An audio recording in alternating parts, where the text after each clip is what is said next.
Hello friends, मेरे इस channel में आपका स्वागत है। मैं आपको अपने इस वीडियो में बात करने वाला हूँ बीपीएससी द्वारा टीचर वैकेंसी जो निकाली गई है। उसमें बहुत बच्चों को फॉर्म फिलअप करने में दिक्कत हो रही है, जो ओबीसी के हैं जो और ईबीसी के हैं। ठीक है फ्रेंड्स, इस फॉर्म के बारे में बात करने वाला हूँ कि एनएससीएल क्या होता है। ठीक है फ्रेंड्स, जैसे मैं आपको बता दे रहा हूँ यहाँ पे, जैसे आप देख सकते हैं, मैं आपको दिखाऊंगा। जब आप कैटेगरी फिलअप कर रहे हैं वहाँ पे जब आप कैटेगरी फिलअप कर रहे हैं तो आपको दिक्कत हो रही है कौन सा सर्टिफिकेट जमा करना है। ठीक है फ्रेंड्स, ओबीसी और ईबीसी बच्चे के लिए। ठीक है फ्रेंड्स, जैसे आप यहाँ पे देख सकते हैं, यहाँ पे आप यस कर रहे हैं, यहाँ पे आप यस कर रहे हैं। सबसे पहले आप ऊपर का यस कर देखिए।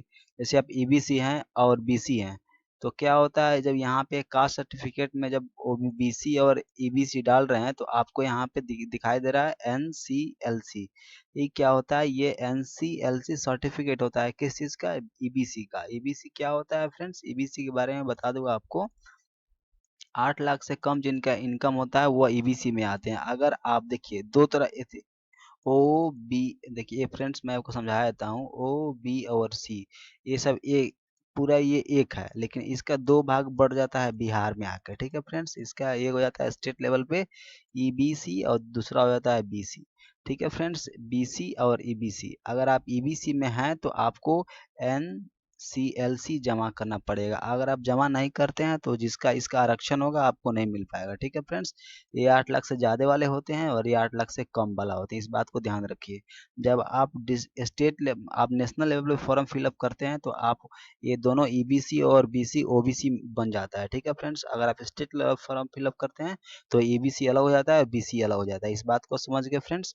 जैसे आपको क्या करना पड़ेगा, अपने ब्लॉक में जाना पड़ेगा, ब्लॉक में जाना पड़ेगा और आपको बोलना पड़ेगा एनसीएलसी का फॉर्म हमको बना कर दे दीजिए। आपको ब्लॉक में जाना पड़ेगा और बनवा के लाना पड़ेगा। ठीक है फ्रेंड, ज़्यादा कोशिश कीजिएगा कि लेटेस्ट ही हो। अगर ज़्यादा पुराना होता है तो आपको दिक्कत हो सकती है।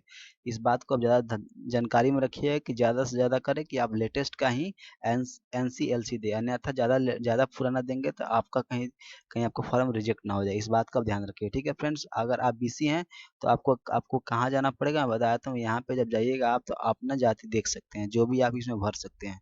तो आपके लिए भी फॉर्म फिलअप देना पड़ेगा। यहाँ ईबीसी में आप हैं, अगर आप यहाँ पे देना चाहते हैं तो जाके आप एनसीएलसी सर्टिफिकेट जमा कीजिएगा, तभी आप ईबीसी का आप लाभ उठा सकते हैं, अन्यथा आप बीसी में ही रह जाइएगा। ईबीसी का मतलब होता है, आपको मैं बार बार बता दिया, 8 लाख से कम इनकम होता है और स्टेट लेवल पे थोड़ा इसका आरक्षण होता है। मैं इसके बारे में बता भी देता हूँ आपको फ्रेंड्स।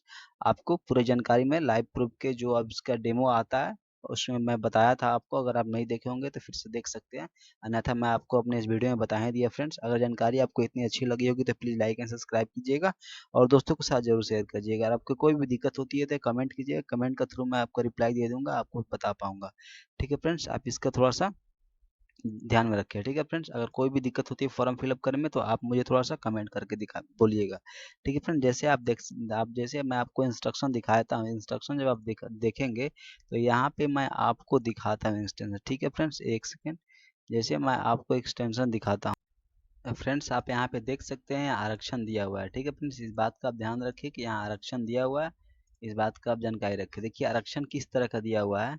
अगर आप जात देखिए क्या होता है, एसी होता है और एसटी होता है। एसी और एसटी के लिए कोई दिक्कत नहीं है, वो जाति प्रमाण पत्र और अस्थायी प्रमाण पत्र जमा कर देंगे तो उनका फॉर्म रिजेक्ट नहीं होगा। लेकिन अगर आप ओबीसी हैं तो ओबीसी के लिए अब आरक्षण लेना चाहते हैं ईबीसी का फ्रेंड्स, तो आपको जाके एनसीएलसी जाके अपना बनवाना पड़ेगा प्रखंड लेवल पे, ब्लॉक लेवल पे, तभी आप उसका आरक्षण ले पाएंगे।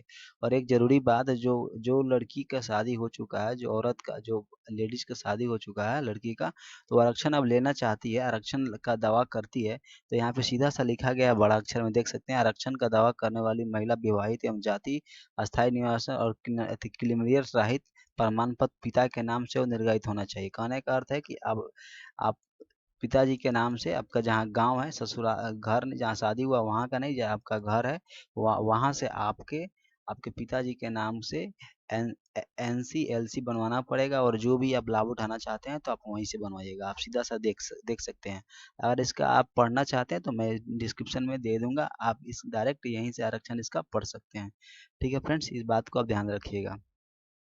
ठीक है फ्रेंड्स, मैं आपको इतना बताना ज़रूरी था क्योंकि बहुत बच्चे कमेंट कर रहे थे, पूछ रहे थे सर, और लड़की भी पूछ रही थी सर बताइए इसका कैसे होगा, आरक्षण कैसे मिलेगा। तो मैं आपको बता दिया, विवाहित महिलाओं के लिए जाति अस्थायी निवास क्लीमियर, देखिए जाति भी लिखा हुआ है, मतलब जाति अब उनका कैटेगरी हो गया, और यहाँ स्थायी निवास प्रमाण पत्र जो होता है, और नॉन क्लीमियर NC LC बनवाना पड़ेगा, तीनों आपका पिताजी के घर से।